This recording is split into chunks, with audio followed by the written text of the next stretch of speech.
أنا أذكر قصة أرويها لما فيها من فائدة، لا لشيء إلا لما فيها من فائدة.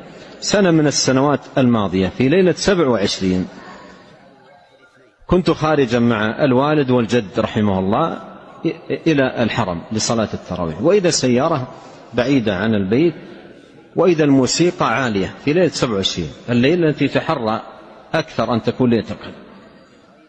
فذهبت وإذا فيها مجموعة من الشباب. قلت يا شباب إذا ما استطعتم تصلون مع الناس وتدعون الله عز وجل في هذه الليلة المباركة، أقل شيء أطفئوا هذا الصوت العالي، أوقفوا هذا الصوت، فأغلقوه. ثم قلت لهم هذا الحديث، حديث عائشة رضي الله عنها. ثم قلت للقريب مني حفظت الدعاء؟ قال نعم. قلت أعده. فأراد أن يعيده ما عرف، فأعدته عليه مرتين، ثم قلت أعده فأعاده. قلت هذا كرروه، اجعلوه على ألسنتكم.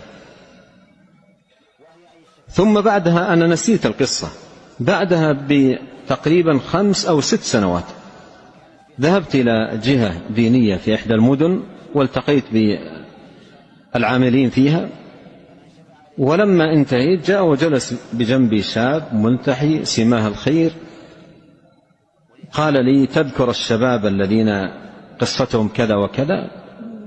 فذكرني، ذكرت. قال أنا واحد منهم، والله عز وجل هداني من تلك الليلة. يقول من تلك الليلة جعلت هذه الدعوة على لساني، أدعو الله وأكررها حتى انشرح صدري، وما كان في قلبي من محبة لأشياء باطلة ومحرمة يقول أذهبها الله عني. ولهذا أقول ينبغي حقيقة، ينبغي حتى أيضا أن نتعاون على هذا الأمر، خاصة الآن وسائل الاتصال. إذا تعرف أحد من أقربائك عنده معاصي، عنده ذنوب، أرسل له، قل له أنصحك نصيحة لوجه الله، أكثر من هذا الدعاء، اللهم إنك عفو تحب العفو فاعف عنه. أكثر في 10 من هذا الدعاء العظيم، وإن شاء الله سترى خيرا.